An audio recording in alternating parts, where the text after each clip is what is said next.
Free schmuck, dude. All right, who's doing the intro? Da da da da da. Ba ba Da da da da da.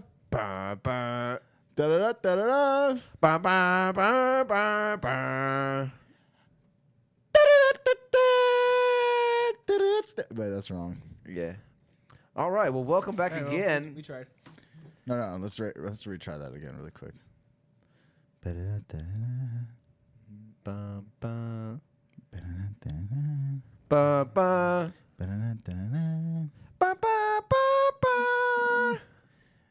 Welcome back to the Average Bros Fantasy Football Podcast. And if you've never been here before, it's a really good podcast, and we'll fucking tell you the facts out of the things that we gotta tell you.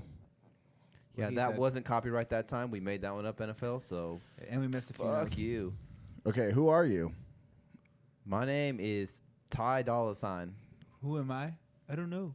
Who am I? Who am I? Who am I? I'm Mike. This is Anthony, and this is my other friend Tyler, and we're here to tell you some fantasy football knowledge. Hi, friend. We are the Average Bros, as you can tell from our sleeveless shirts. They have sleeveless shirts, and I got free schmuck. Sleeveless shirts? A little smoke, a little couple of bears. Okay, are we actually starting or what? Yeah, I thought it started. Oh, okay. Oh, fuck, my bad. Okay, yeah, let's go. Today we're going in 41 through 50. 41 through 50. Expert player 50. rankings. Export. All right, we'll just jump right into it. 41, Alex Collins, running back, Baltimore Ravens. Ooh, he can dance. I don't know if you've seen him. Those He can. Irish tap dance moves. Was that the river dance he's been He doing? did that backpack dance with the backpack kid, remember? Did you see the backpack dance? You know the one where they go, he goes like this. He goes like side to side. He goes like the one that, you go like that. This one? You know what I'm talking about? Yeah, like the one where your arms get stiff and you go like. Yeah. Okay, never So mind. that- Sorry. He did like a whole like thing with that kid that Yeah, made up that Alex dance. Collins was doing the backpack dance with some kid, and his ADP has just been rising through the roof. Dude, he's trending on Twitter. What do you guys think about Alex Collins? All right. Alex Collins. Second half hero for some teams. You know, the first half of the year, he was just getting a mixed workload. Second half of the year, he kind of took over that backfield. And if you had Alex Collins, he was kind of your RB2 down the stretch. Sorry, let me pull up the stats. I just had a brain fart. So Alex Collins, the one thing I kind of looked into his numbers when I dug into it, he averaged What did he average? he averaged 0 because I'm drawing a blank. Once he had a starting role, okay, there we go. In the first 8 weeks, where he didn't have the starting role, he was 6.1 yards per carry.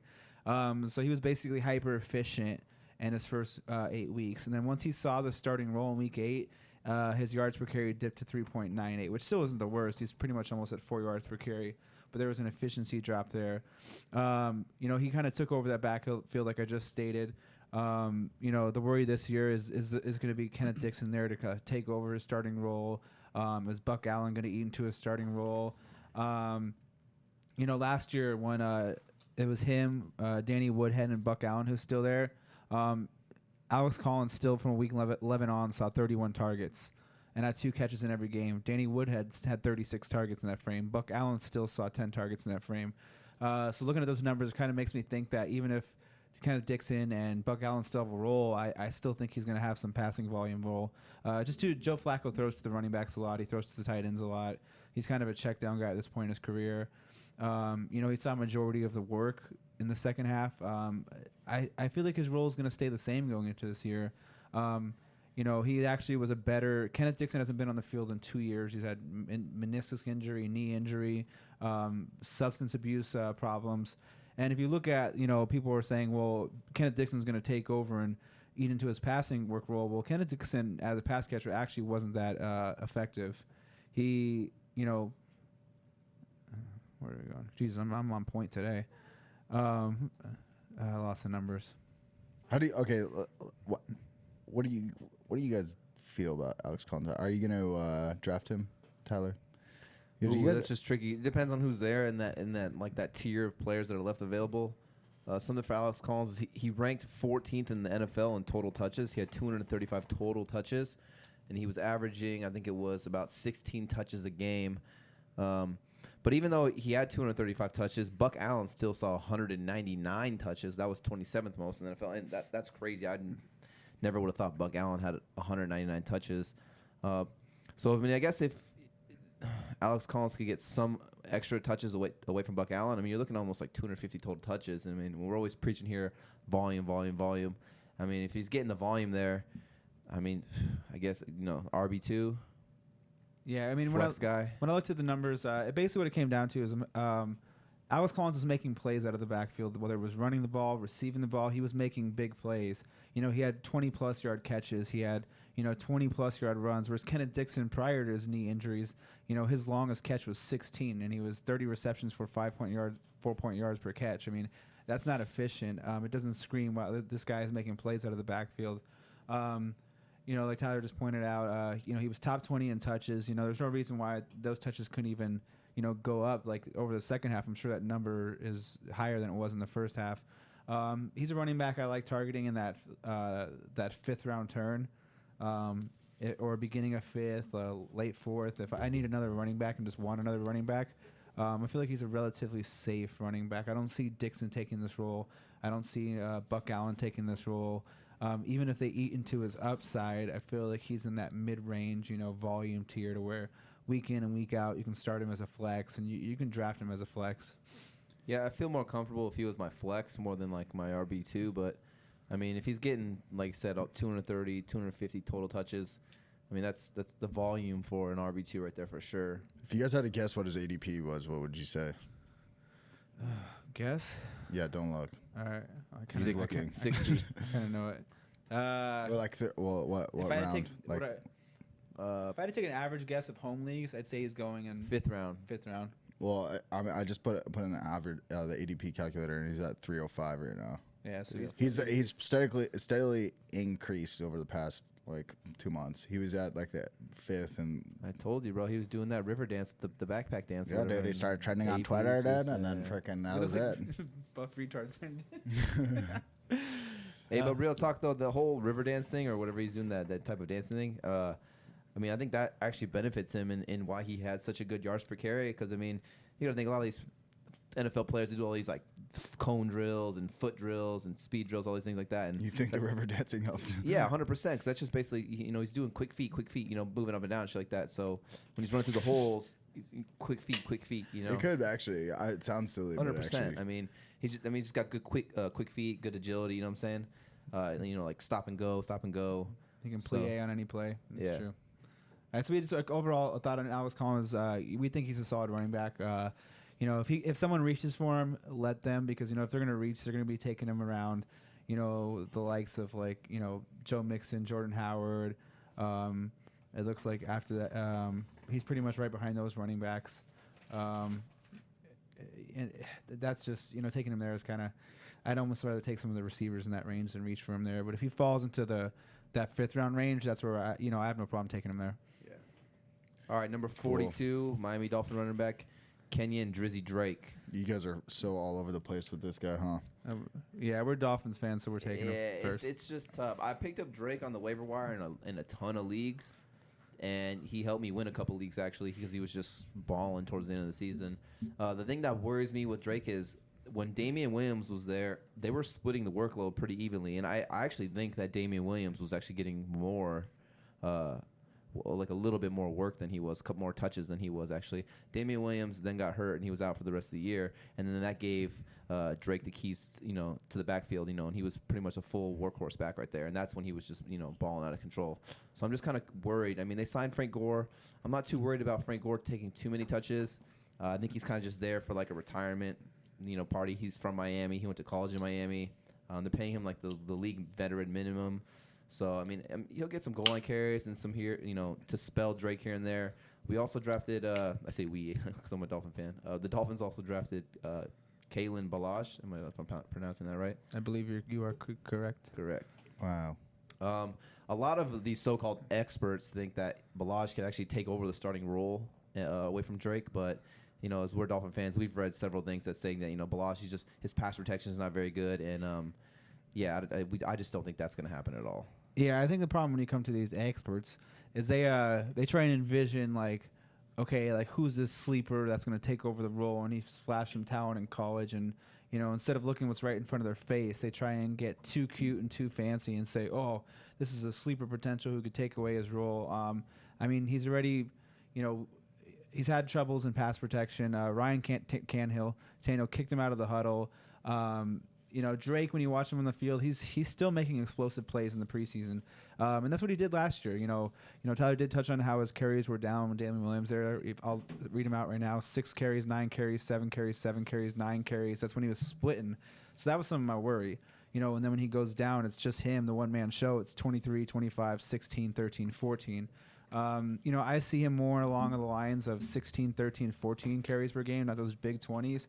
But I think his role in the receiving game is safe. He's making big plays. I think Frank Gore's going to get some carries.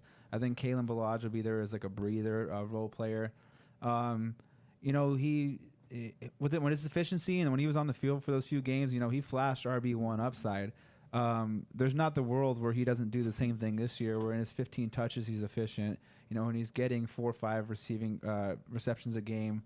He had 32 receptions in those week 9 on. So, you could be looking at a running back you're getting for 200 carries, maybe not 250, but 200 and, 40, 50. And that's a, guy, that's a flex play RB2. And, if he ends up eating into the big part of the running back pie and getting 17 carries a game, 20 in some of them, you could have a high-end RB2 on your hands right here. Yeah, so a crazy stat for Drake is so you've probably heard us touch on this a couple times already. We talk about yards before contact, so that's basically how well is the offensive line blocking before the yards before the running back gets contact from a defensive player. So Kenyan Drake led the league in yards after or not yards. Okay, so he led the league in yards after contact at 4.3 yards. But Miami ranked 32nd in yards before contact. So that means that he was getting hit at the line of scrimmage or behind the line of scrimmage majority of the time. He was 0.6 yards before contact when he was getting hit. So it ranked 32nd in the league.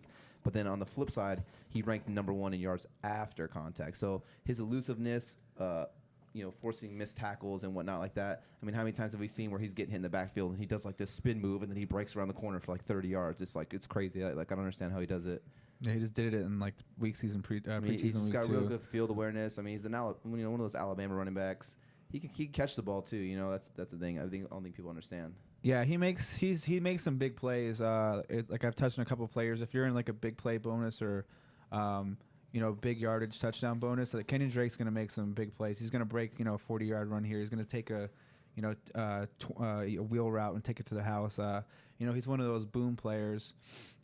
It looks like he's going at the 404 in average draft calculator. I see him as more of like a realistically in the home leagues in the 5th league, or 5th round. Were you comfortable with Drake as far as knowing his potential to maybe have a timeshare or his potential to be more of a workhorse? I guess like the 4th or 5th round's not that bad. 'Cause I mean, like in the Alex Collins area. Who else is going in that? Like Ajayi is kind of in a timeshare. Deion Lewis is kind of in a timeshare. Lamar Miller, I think I would have ranked higher than Kenyan Drake. But I mean, once you start getting past those, you're getting a lot of like timeshare players right there. Yeah, he's definitely he's going to be in some type of committee. Yeah. I'm starting to lean towards, if his talent keeps making big plays, Miami needs to win games. Adam Gase needs to win games. He could be on a hot seat if Miami doesn't start out too hot. Yeah. And, is it, hey, do I feed Frank Gore and Kalen Ballage and have them run into the line for 2 yards and risk my job? Or do I have Kenyan Drake, who's been a playmaker out of the backfield for, half a season last year? And it looks like, in the preseason, I know it's not starters per se every week, but, he's making splash plays already. He's someone I could see, maybe it's more of a timeshare in the beginning of the year. But if you're patient with him and if you like see the box scores and you see Drake 11 carries, 75 yards, Drake 11 carries, 65 yards, 4 receptions. If you see these big plays, I think it's a scenario like we just had with Alex Collins where those big plays, the coaching staff basically was like, hey, we got to give this guy the ball more because he's making these plays. Yeah, I think the thing with Drake is everyone's gonna think of Drake as how he was last year. Like you're saying, he was getting 20 plus touches a game and whatnot. So just temper your expectations on that. Just realize that, he might not get that many touches again. But, I mean, I think he'll still be solid. RB2 flex right there. I mean, I'm more comfortable if Drake was my flex, then like I don't have to worry about it as much. But I think he's got some good solid RB2 upside. All right, next person. Mike, do you have any comments? I was just gonna say his ADP's 404. 404. I mean, that's not. I think that's average. I'm right okay there. with that. Yeah. 404. You would take him over Alex Collins. I probably. Ooh, that's tough. It's like, see, here's now the thing where it comes into like. Now I'm a fan of Miami, so sometimes you want to get a player from your team so you could root for them. And If they're that, if it's that close like that for you, then I might lean towards Drake just so I can have a Dolphin on my team and root for him. Right.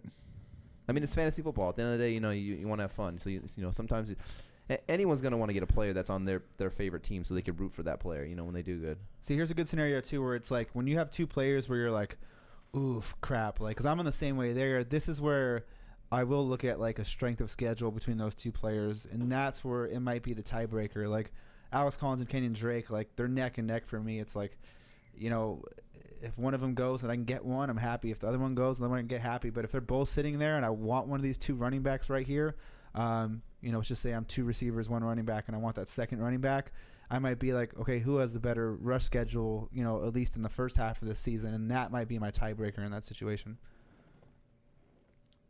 Next. All right, next. JuJu. Mr. JuJu, Mr. Two. Hey, JuJu. Before we start, JuJu's just out here living his best life, huh? Yeah, he got his bike back and he's happy. He's just dude. That shit was actually really funny last year. That guy's just living. Yo, life. he's killing it even in Fortnite, dude. He's really good. Yeah, him and Darius. Good for that guy. He's really living it up. And let me get some JuJu stats up. So JuJu, he flashed some big play potential. Roethlisberger has supported two top 24 wide receivers before. He's still only 21 years old. He'll be 22 this year, so there's still room for growth. He's still a young athlete. My thing is he's still third in the pecking order when it comes down to it. AB is going to, see 170 targets or 160. Le'Veon Bell is going to see his targets. So technically he's still the wide receiver 3 options. And that's going to lead to some weeks where you're going to have disappointments. I know the numbers are a little different. I don't have them on hand, but when AB was hurt for a few games, that's kind of when he went off, and that's kind of when he put his name on the map.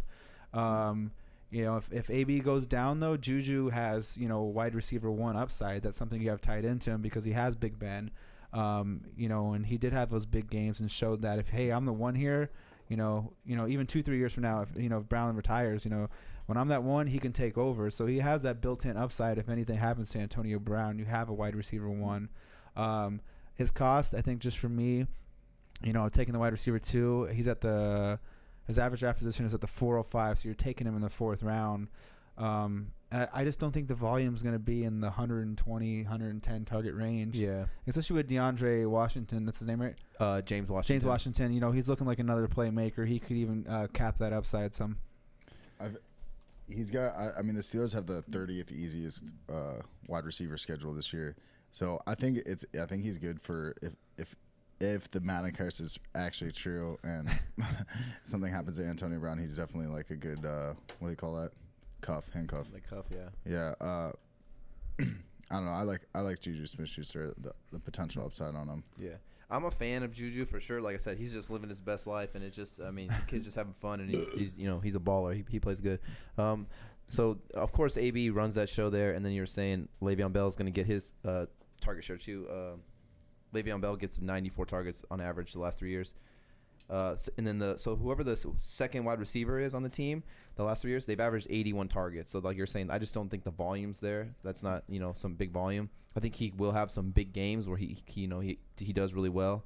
But then there could be some games where he gets 3 for 45, 4 for 60, maybe, nothing crazy. He doesn't get a touchdown.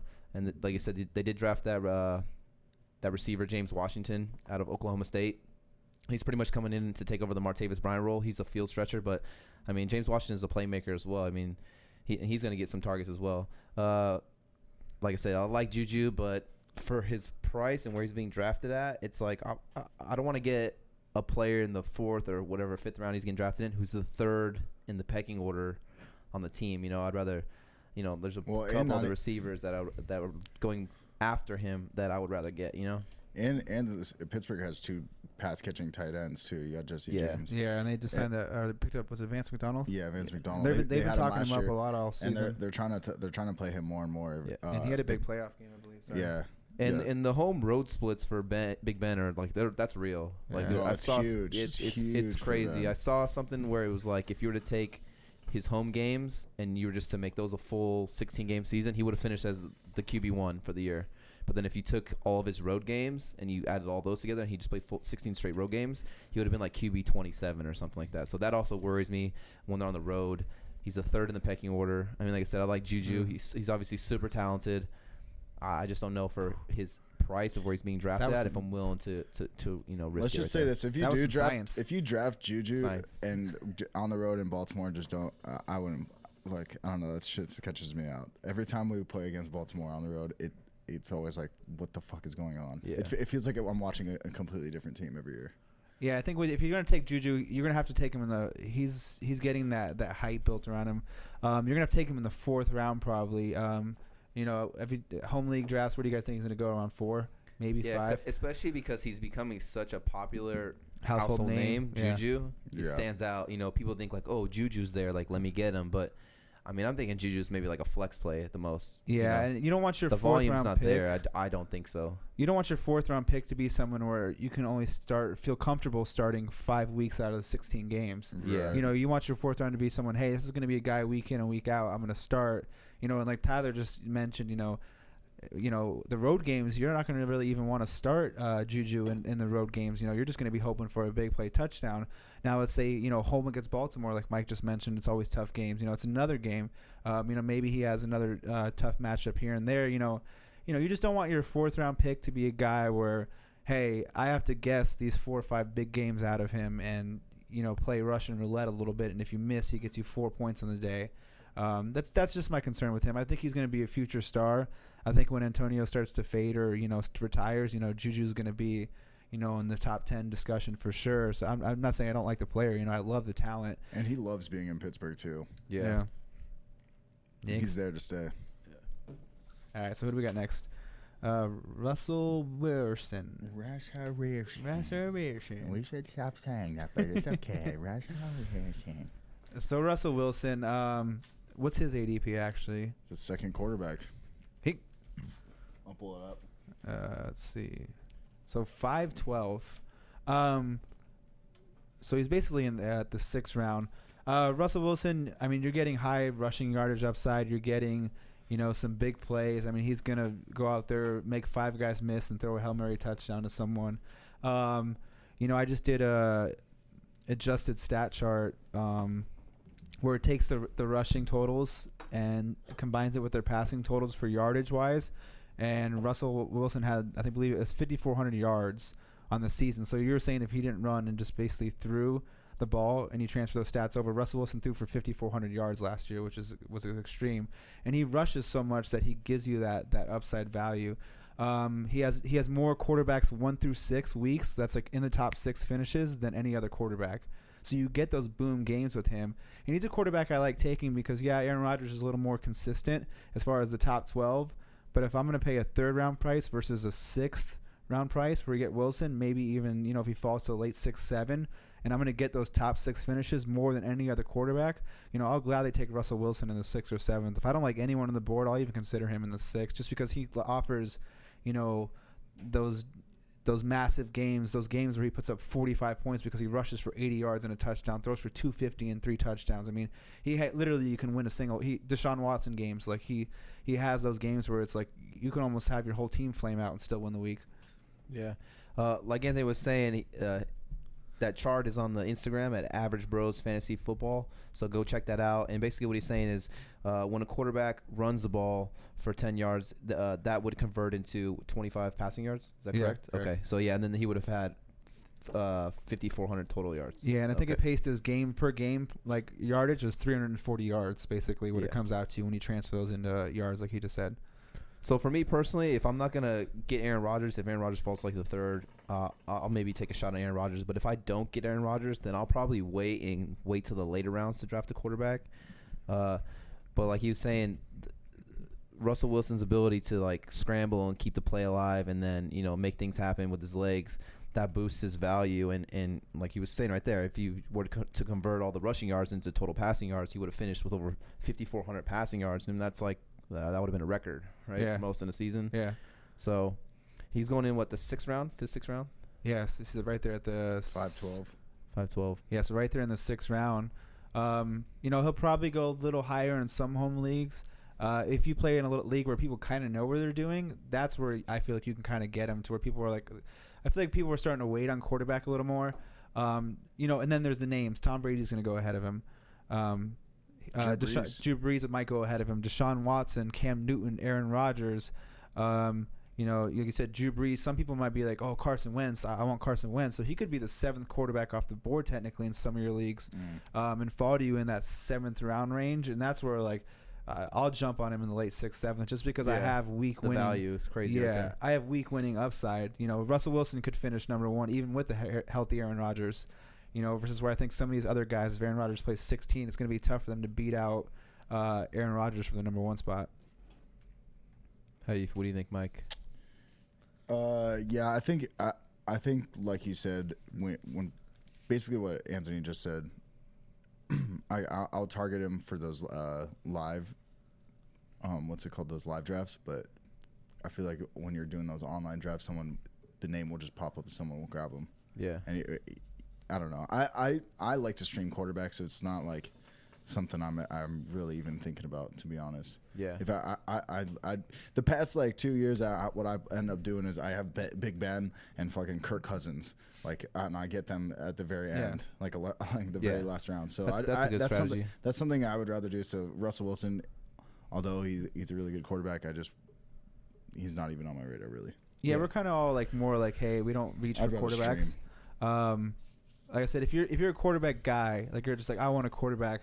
And you know your league, and someone loves Drew Brees, someone loves Carson, people love. You have 2 Patriots fans that are going to take Brady in the 1st round. You have Deshaun Rodgers. I mean, he could be the 6th or 7th quarterback off your board, and I feel like that's his floor at that point. 100%. If he plays a full 16, he's going to finish in the top 5. And if you're getting him at quarterback 6 or 7 or even 8, that's where you're getting value built in. Where you are drafting Rodgers at 1, drafting him at a ceiling in a sense, but he's consistent. Now, where if you get Russell Wilson at the 7th or 8th pick, he could finish number 1, and he tops all those other quarterbacks that people drafted ahead of you and use those other picks to get positional players. That's why he's even Cam's kind of in that same realm, just because the way they rush the ball, where it's if you want to take one of these guys, to give you winning weeks, with their rushing ability, it kind of saves their floor too. If Rodgers throws for 180, Rodgers rushes a little bit, so let's take Drew Brees. If Drew Brees throws for 180 and 1 touchdown, he's going to kill you that week.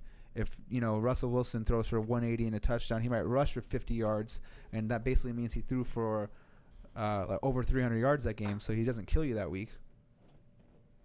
I mean, also like you were saying, if he was to fall to be the 6th or 7th quarterback off the board, that means that 6 or 7 positional players are falling. That gives you an opportunity to stack up on some players that might not that wouldn't have been there normally, and then you can grab Russell Wilson right there. Yeah. I'm trying to look up his and that's QB finishes. That's borderline his floor, I think, at this point, with the defense being a downgrade too, or they've been the last few years that they've leaned more pass heavy. I know they trended upwards over the last 3 years as far as passing, and they've trended downwards as far as rushing goes. And they want to run the ball, but I mean, if that line can't block and that defense can't stop anybody. I mean, they're going to be playing the Rams twice. There going to be games where he's going to need to go out there. Yeah.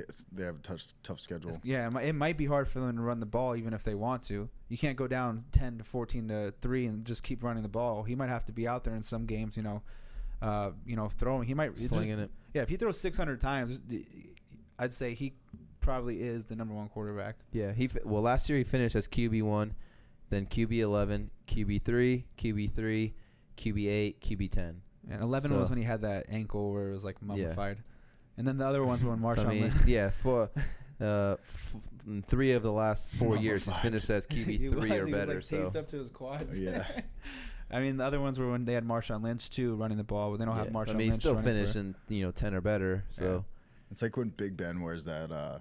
You ever seen that when he always wears that fucking waist thing, and it always makes him look like he has the gnarliest dad bod ever.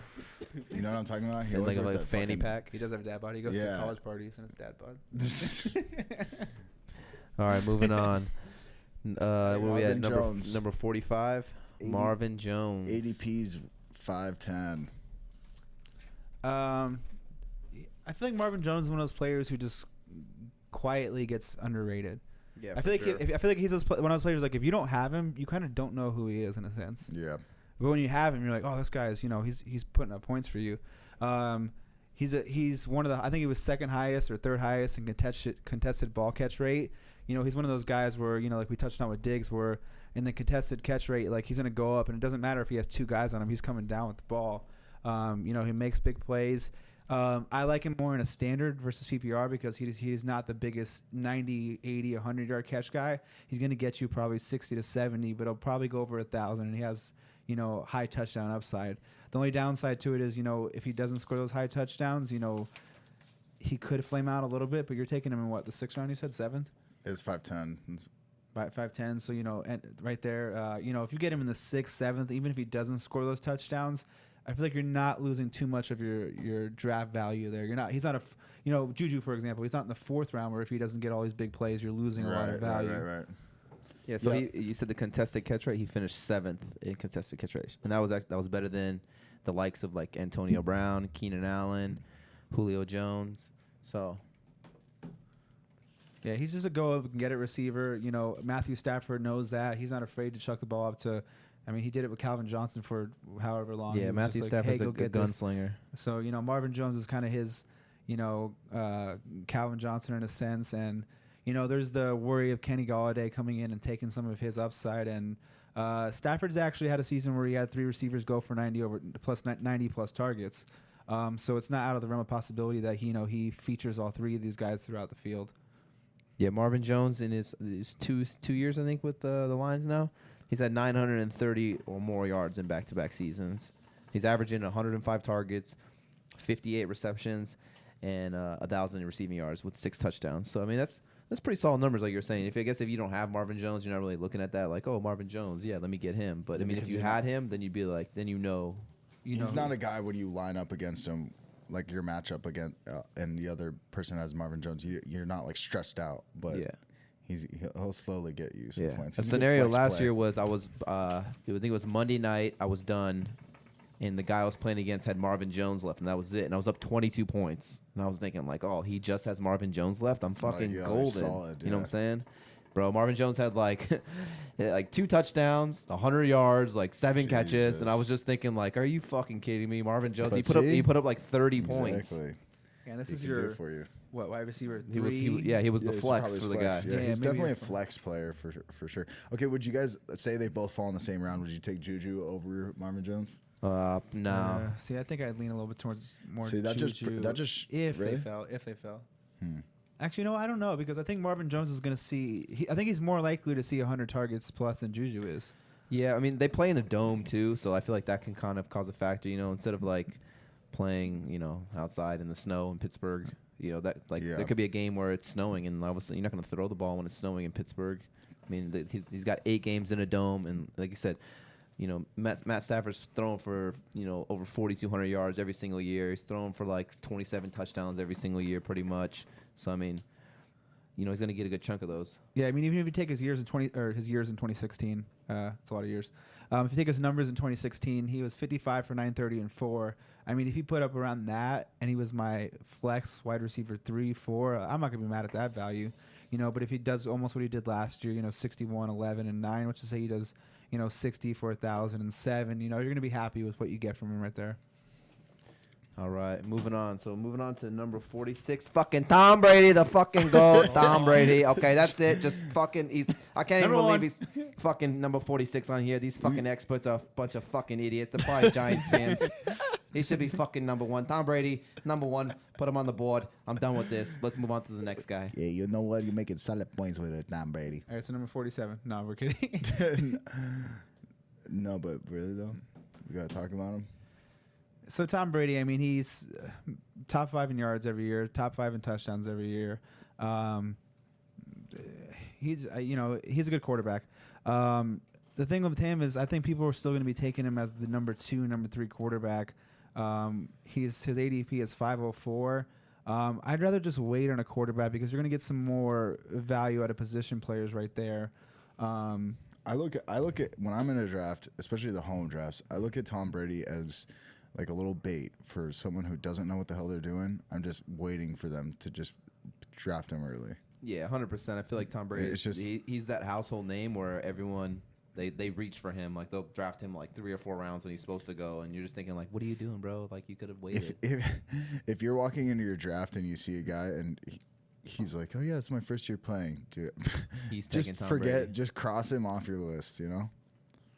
But Tom Brady, like this is a volume aspect right here. He's had 580 or more pass attempts in 6 of the last year. So I mean, he's throwing the ball a ton. I mean, that's you want your quarterback to be throwing the ball a lot like that. I mean, he's just got him and Gronk, just Brady Gronk I mean, show. yeah, when you have Gronkowski, who's like practically uncoverable, you know, like. I mean, remember when Jalen Ramsey was talking all this shit? Y'all fucking cover the shit out of Gronk, and remember he matched up against him, and he was. Do you remember that? No. Last year he was talking. Yeah. Dude, the week before they were playing New England. Don't make Gronk mad. Yo, Jalen Ramsey's like what, 5'11"? I don't know. But Ramsey's is the best. He's at the party. So Ramsey's number 1. Not a Leroy reference. One thing I kind of we all know Tom Brady has defied father time, and he might play till he's 75 years old. Being a Dolphins fan, he'll probably play till he's 75 years old, and I'll never win a Super Bowl. But the numbers towards the second half of last year did start to dip down a little bit. He over the last 5 games, he threw for 1,203 yards, 6 touchdowns, 5 interceptions. Now, do I think it's going to be his full season pace? No, but the Patriots, I'm kind of like reading some tea leaves. The Patriots taking Sony Michel in the first round kind of tells me that they might want to take a load off of Tom Brady a little bit. You know, they might have seen what the Saints did last year.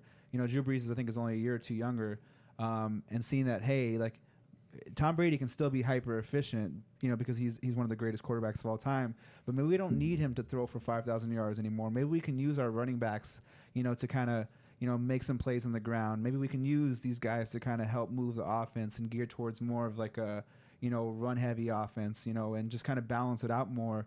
And that's kind of something where I'm not saying the Patriots aren't going to win 12 plus games, because they probably will. And I'm not saying Tom Brady's going to be a bad quarterback, but we're looking at fantasy. We're not looking at NFL, you know, wins here. And you want to win, you know, your championship.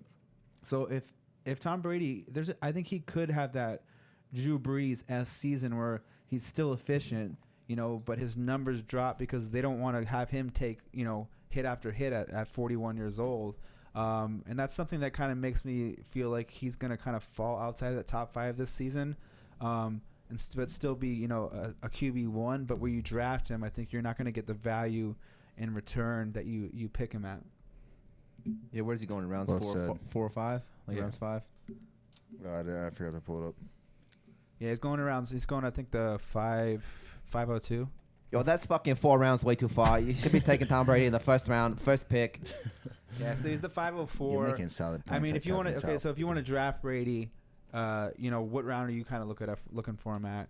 Or where do you think it's okay outside of the first overall? No, where does Cousin Sal think Tom Brady should be at? Or Uncle Sal, what is it? Cousin Sal. First round, Tom Brady. You come back around in your second round, you grab Tom Brady, and then in the third round, you get Brady. You throw him in your flex, and when you got 3 Bradys on your team, you name your team the Brady Bunch, and you're winning. Yeah. Board. I don't know. Honestly, I fucking despise Tom Brady with every ounce. Yeah, but that's why you'd rather just draft him and put him on your bench. No, 100%. A couple years ago, he fell in the draft, and it was like the 6th round, and I was just thinking, like, man, Tom Brady's still there in the 6th round, and I took him. And he finished as QB2, and he helped me. I won a championship that year, and it sucked. Like I said, I hate Tom Brady, but I mean, I guess if he's gonna go out there and he's gonna put points on the board, he might as well be helping my fantasy team win. You know? Right. So, yeah, I think that's where 6th round. If you want to start looking at him in there, you know, I think that's okay there. I mean, he led the NFL in pass attempts last season, so yeah. I mean, I guess they could say maybe they want to keep him upright more, maybe they want to try and run the ball more, but they're not going to completely abandon throwing the ball. Their running backs haven't been healthy. It was just something I was reading into, wondering, hey, is this going to be a little bit of a shifting of the guard? And I think 6th round, you know, I don't think I'd reach for him. You know, like I said, we said multiple times, take whoever you want. Take him first round if you want. But if you want your value, I think, you know, 6th round is where I'd be okay taking him in that range. You know, any higher than that, I think you're starting to reach a little bit. Especially if he doesn't offer any rushing upside. It's all passing yards. Yeah, 100%. So if he goes for 42 and the touchdowns do drop to 24 or 25, And just say the running backs get in the goal line more, you're not going to get the value with Tom Brady where you draft him at. Yeah. All right, moving on. Number 47, Brandin Cooks. So Brandin Cooks, he actually went from the Patriots. He got traded to the Rams. He's kind of taken over that Sammy Watkins role, but they think he's going to be more of a well-rounded receiver who can do more than just stretch the field. He's kind of like an all-around receiver. He's going in the end of the 4th round. I like Brandin Cooks. Brandin Cooks, what did he go in the 2nd round last year? Second, third. Like that. Second, third. He was going pretty early. Everybody got pretty hyped when he in New England. Yeah. For me, it's kind of, this is too rich for my blood in his pick here, just because it's his first year on the team, so he's got to learn the offense. He's got to learn the playbook. He's got to build a rapport with Goff. I mean, Goff already clearly has like some solid chemistry with Cooper Kupp. And golf. Jared Goff. And then Robert Woods obviously is there too. So I don't know. I'm not really sold on Cooks. I think he's super good. I just don't know if I'm willing to spend the price of the 4th round pick or whatever it is for him. Yeah, I think he's a good NFL receiver, and that's why the Rams went out and wanted to get him. We're looking at fantasy aspect. The Rams are out there trying to win a Super Bowl, and they think he's that missing piece to take him over the edge. And I think that could be the piece for them. Jared Goff only threw the ball 477 times last year. That's not a lot of attempts. Cooper Kupp's going to probably see his 100 targets. You got Robert Woods is going to see his targets. Gurley's going to be 80. I mean, you're leaving there's just a lot of options. A lot of mouths to feed to where I don't think Brandin Cooks is going to get the targets he got over the last few years. I'm trying to look up his targets last. So he had 114 last season in New England. And these are some quarterbacks that are Tom Brady and Drew Brees are first ballot Hall of Famers. Yeah, I don't think Jared Goff's the first. I mean, the book's not out yet, but I don't think he's a first ballot Hall of Famer. Yeah, no. And they throw the ball 550, 600 times each, where they sat at 477 last year for Goff, and this defense could even be improved. And they could rely on the running game even more, and he might even, he might not see much of a volume increase from Jared Goff's standpoint.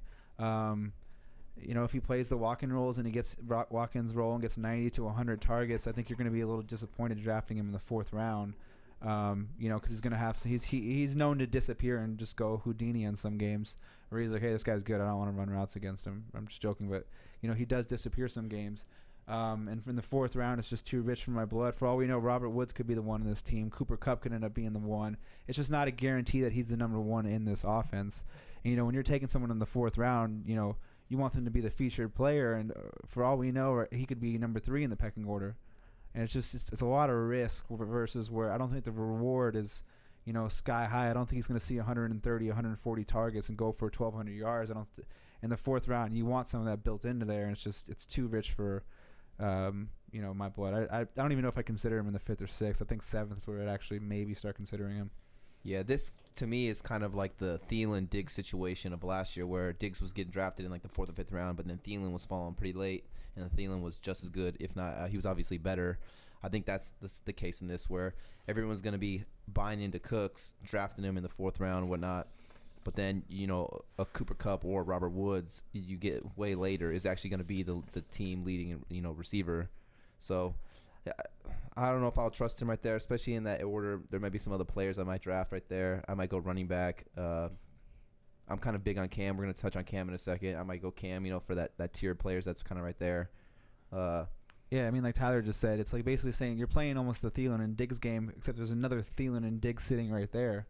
You almost have the 3 of them, so it's Robert Woods could be the number 1 in this team. Cooper, I could see a scenario where any of those 3 receivers is the number 1 target guy in this team, and it might just all spread out. They might all sit at about 80, and then Gurley's going to get his 80 receptions, so it might just be, you might spread evenly. Yeah, and like we've touched on before, is you don't want your 4th round pick to be a plug and play guy, guessing game. Like, oh crap, do I start him this week? Do I not? And that's something you might be dealing with Brandin Cooks. Moving over to this offense. Yeah, I mean, he went from the team that we just said with Tom Brady, they led the league in pass attempts. So he went from the number 1 passing team in the whole NFL to a team that they went through the ball. They got to be the bottom 5. And they're not known for being a passing team. And then also, like you said, that they have a killer defense over there in Los Angeles, and the Rams, there are gonna be a lot of games where they're up, and they might not even have to throw the ball. They might just be pounding the ball and running the clock out. So the volume and the opportunities for him might not be there compared to last year. Like I said, he was playing with Tom Brady, and on the number one passing team. All right, so let's move over to Cam Newton. Josh Gordon. No. Oh, yeah. Josh Gordon. Yeah, that guy. Number 48, Josh Gordon. Bro, you skipped 2 people. Well, Justin skipped a lot of people. Yeah. Let's straight Is to that what Josh happened? Gordon. So Josh Gordon, finally the reports are that Josh Gordon is coming back to training camp. This is going to be the first time he's actually We practiced just found out right now. with the teams. Yeah, this is going to be the first time he's actually practicing with the team, and running the offense and whatnot. So I'm not sure how I feel about Josh Gordon. I mean, the guy's super talented, obviously. He led the league that one year in receiving yards, which was crazy because he came out and said that every game he played, he was either high or drunk. So that's even more impressive. I think. Not last year, right? It was like 2 years ago. I think it was. Right. Yeah. But so I'm just not sure how I feel. But I'm kind of mixed on it. Josh Gordon right here. I feel like he's the name. Everyone thinks Josh Gordon. I'm not sold on it. So the year, his breakout year campaign, he had 159 targets, 87 receptions for 1646 and 9 touchdowns, 117 yards a game. Now he had 160 targets in that year. I don't think he's going to even sniff that. With Tyrod Taylor, Jarvis Landry. He was the only show in town back then. There was Josh Gordon and Josh Gordon playing quarterback, throwing it up to himself and catching it. Hey, he sounds like Tom Brady. So last year, I mean, he was 23. He was 22 when he had that type of year. He's 27 now. So it's 5 years since he put up those numbers. Yeah, there is the potential. You see it. You hear the cornerback saying he's a nightmare matchup. But his career catch rate is about 50%. He's not the biggest catch rate guy. Last year when he played, he had 42 targets, 18 catches. That was under 50%. Granted, he had Deshaun Kaiser throwing him the ball. He still would have, if you take a full season, you're looking at about 1,000 yards for maybe like 60 catches. I see him being, I think his upside is just capped with Jarvis Landry there, David Njoku, Antonio Callaway. You still have Duke Johnson. I mean, last year he still had 28% of the target share. I think that number's going to drop into 22, 23%. And if you do that, he's not going to be in this 140, 150, target range to be that elite receiver. If he sees 100, let's just say his catch rate jumps up to 55, you're looking at 55 to 60 balls, catching. And, he's going to have some big yards, some big touchdowns. You're looking more at like, I think his upside is like kind of almost like what Marvin Jones did last year. That's 60, 65, 1,109. And that's kind of his upside, I think. His downside is he doesn't make these big touchdown plays. I just don't think he's going to be back to the Josh Gordon of 160 targets. I don't see it happening. Yeah, there's no way he sees 160 targets again. Especially with a rushing quarterback too. Yeah, Tyrod Taylor 100%. being a rushing quarterback is not going to sit in the pocket and just throw it. 100%. I mean, his ADP is the 412, so he's basically at the turn of the 5. I mean, if you believe in Josh Gordon's going to come back and be who he was, Which he could. Which I mean, he could hypothetically. Yeah, it's not out of the realm of possibility. You never know. Tyrod Taylor could slip on a banana and fucking all of a sudden Baker Mayfield comes in there, throws that bunker like a right out there. And I mean, he's around guys like Alshon Jeffrey, Marvin Jones, Landry Robinson, Demaryius Thomas, Brandon Cooks, Fitz. I mean, so in this range, if you want to take a shot at him in that range, I'm okay with that. I don't agree with reaching for him in the 3rd round. I think that's just too high. You're not going to get the target volume. You're relying on big plays. But when you get into this receiver range, this is where you start having to rely on some more big plays. You have to rely on some home runs to be hit, and he can hit some home runs. So if you want to take him in like the 5th round, around that range, I'm okay with that. But 3rd round, I think it's too high for me.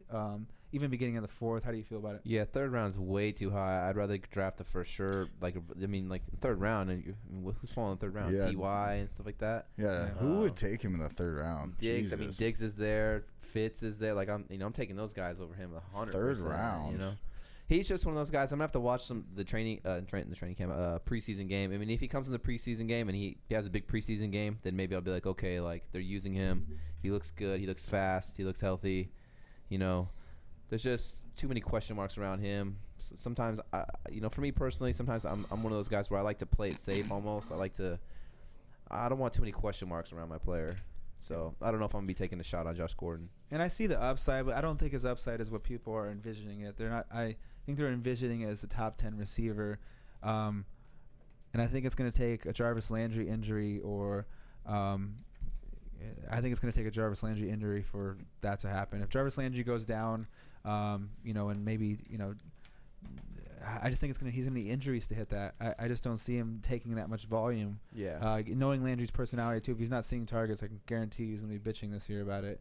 Yeah, 100%. Njoku's a playmaker. They might even want to try and run. They might even be in more neutral game scripts than they are in the past because, I think it's an improved team. I'm not saying they're going to go 10-6, but, can they be competitive in games? Yes, and that's going to lead them to running the ball a little more. Which is going to take, overall, game flow away from, this. You think Browns are going to be 0-16 again. I don't think that's going to be the case. Yeah. All right, moving on. Number 49, Ajayi. So Ajayi burned everybody last year, including myself. And me.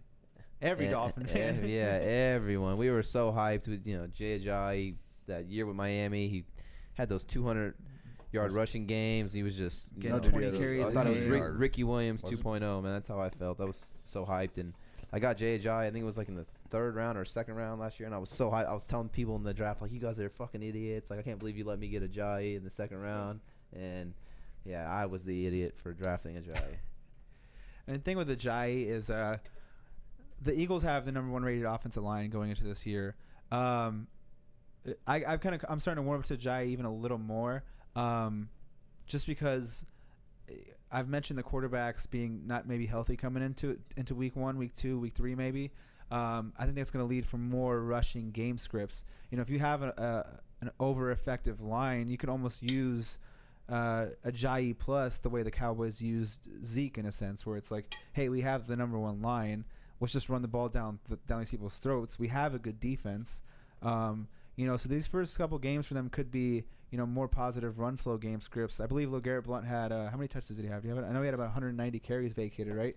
LeGarrette Blount. It was something like that. I know. But there basically is what it comes down to is there's 100. I know it's 170 at least. There's 170 plus carries to be chopped around. Ajayi was efficient behind that line. He was making some big runs. He just missed a couple of 30, 40-yard touchdowns. You got to figure he's going to be the goal line back in this situation. For sure. I've already mentioned that Carson Wentz and the quarterbacks could see some touchdown regression from the passing game. So what does that mean? It means the rushing game could see, more touchdown totals. I think he's a lock for 200 carries in this offense. And you're looking to a running back that because of the offensive line, because of the quarterback presence, he could be around 5 yards a carry. So if you're seeing 200 to, 225, he could get you 1,000 on the ground. I think he has potentially double-digit touchdown upside with the Eagles' offense being possibly a top 3 offense. Is his receiving game limited? Yeah, so that's where in PPR game it comes down to. Yeah, Darren Sproles, Corey Clement, they like him. They're going to see some work. But, Ajayi has a chance to be, a 220 to, 30. You look at – he almost has like what Devontae Freeman's numbers were last year, right around that 200 carry range, 35 receptions, 7-8 touchdowns. I think that's a reasonable outlook for Ajayi. And Devontae finished what last year, like 13th? For what? His overall finish for Devontae Freeman? Oh, yeah. 13. Yeah, and you're getting Ajayi and I think he's going in the, what is it, Mike? Do you have I got 309. So 309. So if he's getting him there, I think I don't think it's too high, too low. I personally wouldn't mind taking him in the back of the 3rd, early 4th. Yeah. If I see the running backs going and I'm like, oh crap, I took 3 receivers, I needed to do something who has some upside, because I think he could, if he eats a lot of those LeGarrette Blount carries and he sees 250, even if he's not catching the ball much, you get the top 3 scoring offense with a running back getting 250 carries. That offers some high upside. That's like Jordan Howard, if he gets 250. Yeah, so he was saying Pro Football Focus had the Eagles as the number 1 rated offensive line. No more LeGarrette Blount, so I think that kind of opens the door for Ajayi. I mean, they obviously traded for him for a reason. I'm a big believer, like, you know, certain teams, if you go out and get a player, you sign that player, you trade for that player, like, there's a reason you're going out to get that player. It's because you want him on the field. I mean, you're not going to get that player to have him sit on the bench. So, LeGarrette Blount ranked 9th in the NFL last year at carries inside the 5. So, I mean, that should be Ajayi's role 100%. I mean, he's the biggest back by far in that backfield right there. Between Ajayi and LeGarrette Blount, they had 243 carries. And then if you were to combine all the other running backs combined, they had 150 carries. So, I mean, like Anthony was saying, it's not unrealistic to think that he can get 200. I think he can get 220 carries. He's obviously not the best receiver as a running back. He actually has stone hands. He can't fucking catch anything. But when he does catch it, though, he can make some plays. He can make some plays. His snap percentage and his touches did increase though over the last 6 games. So every game over the last 6 games, his snap percentage and his touches were going up. So I think the problem with Ajayi is everyone was drafting him to be an RB1, and he just totally fell off a cliff. Where I think is this year, if you have an expectation of Ajayi being like your flex, yeah. If Ajayi is my flex or my RB2, I'm comfortable with that because I think he's going to get, like I said, 200. He should get 220 touches. He should get all the goal line work. He's on, you know, one of the best offenses in the league, and I mean, he's a good runner. He's a power runner. He breaks tackles. I mean, I think he led the league maybe a year ago or something, or he's like top 5 in like missed tackles. You know, he's hard to bring down. So I think if you're getting him in like the 5th round, I've done a couple mocks where he's falling in the 5th round, and I'm getting him, and he's my 3rd running back, and I love it because I'm like, all right, like if he does bust again, he's my 3rd running back. I don't have to worry about it. I already drafted, 2 of my starters. He's just kind of there. But now if he hits and Ajayi's your flex, and now you have like 3 solid running backs, then the sky's the limit for your team right there. Yeah, I think his upside is back end of the low end 1 running backs to high end of the running backs 2. And the Eagles are going to be in every game, so it's not like you're dealing with a running back who's going to get game scripted out because they're playing from behind all the time. This is a team that's going to be winning some games, might even blow some teams out, and might be here Ajayi 25 times. So you're going to have some big rushing games from him. I know LeGarrette Blount last year had some of those games where he got 20-plus carries. So you're going to have some weeks where he's a very useful flex play RB2, and he gets in the end zone. I think he's built in with some pretty decent upside. I feel like his floor is pretty safe. I don't think there's much risk here with Ajayi. I don't see him losing all his carries to Clement or Darren Sproles or, whatever. And if Sproles were to go down again, or even Corey Clement go down, he's going to have a little bit more in the passing game involvement. Yeah. It's just like one of those things they said that everyone thought he was going to be an RB1. He's going to be a stud. He didn't. I think this year if you come in with the expectations of like, okay, like he's my RB2, he's my flex, I think he'll do perfectly fine with that. But you could end up looking back and he being like, man, I got Ajayi in like the 5th round, and like, he ends up finishing as like a top 10 running back possibly, because I mean, being on one of the best offenses in the league, he's got that potential, he's got that ceiling. Yeah, he's gonna be a 2nd, 3rd round value, and you take him in the 5th, and you're just you gain 3 rounds of basically draft value right there. Yeah. All right, so let's get this last one done. Cam Newton, Killer Cam, 48 and 50. He's 2 players. So Cam Newton. So I'll go back to that adjusted. I thought your sheet said that you had. No, it's because remember I skipped 2 players and I was like Cam Newton. Right. So when I go back to that adjusted quarterback yardage we talked about a minute ago, Cam Newton last year averaged 324 yards per game when you take in his rushing yards into account. It would have came out to 5,187 passing yards if you just make him into passing yards.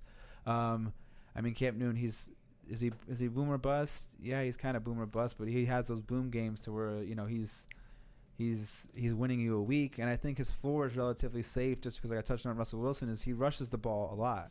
So even if he has 150, 200 through the air, if he runs for 50, you're looking at almost a 300-yard game through the air, and like I just touched on, he averaged 324 yards per game.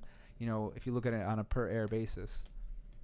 Yeah, one thing for Cam is he's finished as a top 5 quarterback in 5 of his 7 NFL seasons. So, I mean, it's kind of consistent. You kind of know what you're getting with Cam right there. Like you're saying, the rushing and the rushing touchdowns, that actually boosts his value.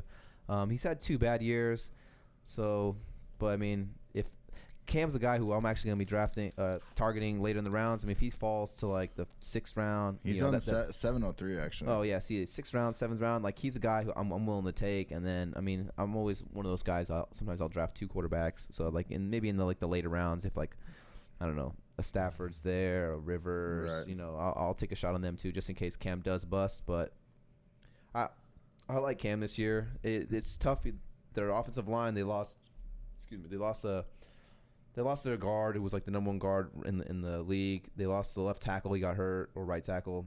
The other guard they had just got hurt too. So the line's banged up. But I mean, it could be almost the Russell Wilson effect last year. I mean, Russell Wilson has a terrible line, but I mean, he's running around making plays happen. And all those rushing yards, helped him, made him, the QB1. So I think Cam's pretty safe. I think he can finish in the top 5 QBs again this year. Yeah, I'm looking at his consistency over the last 3 years. 50% of his games are in the top 12. But what I touched on with like the boomer bust is 40% of his games are quarterbacks 1 through 6. That puts him, third. He's, got Russell Wilson at 43, Aaron Rodgers at 41, and then Cam Newton right there at 40%. So he has those top, 6 finishes, in him quite often. His floor is pretty low. Like I touched about, he doesn't complete when he busts. It's not a complete bust. He complete busts about 6% of the time. But he does have a decent amount of QB 2 finishes, which is in the 13 to 24. And so you're going to get some of those games with Cam. You just got to understand that. Maybe draft a second quarterback if you have Cam, to where if he has a terrible matchup and he's on the road, hey, this might be the week where, I'm going to maybe put someone in for Cam. But this could be the week where Cam rushes for 100 yards and 2 touchdowns. So, he's one of those. If you like those boom plays, those quarterbacks are going to win you your weeks. Cam Newton's one of those guys. Yeah, like I said, I mean, I really like to stream quarterbacks. That's just kind of how I do it. So, honestly though, round 7, if that's his ADP, He's I'm not down going with to lose that. your league right there in the round 7. Yeah, exactly. I mean, if he falls to 8, I'll be looking at Cam around 8. Yeah, it's like what you feel like because the you feel quarterbacks like you have to. Yeah, sorry, Mike. Go ahead. No, you're good. I was just saying, I feel like you almost have to at that point. Yeah, because the quarterbacks, even if people wait, the quarterbacks are going to start going in the rounds 7 to 10. Even people who are kind of patient, this is where we're going to start seeing them come off the board. So if you can snag Cam Newton in the 8th, he's not going to lose you your league taking him in the 8th round.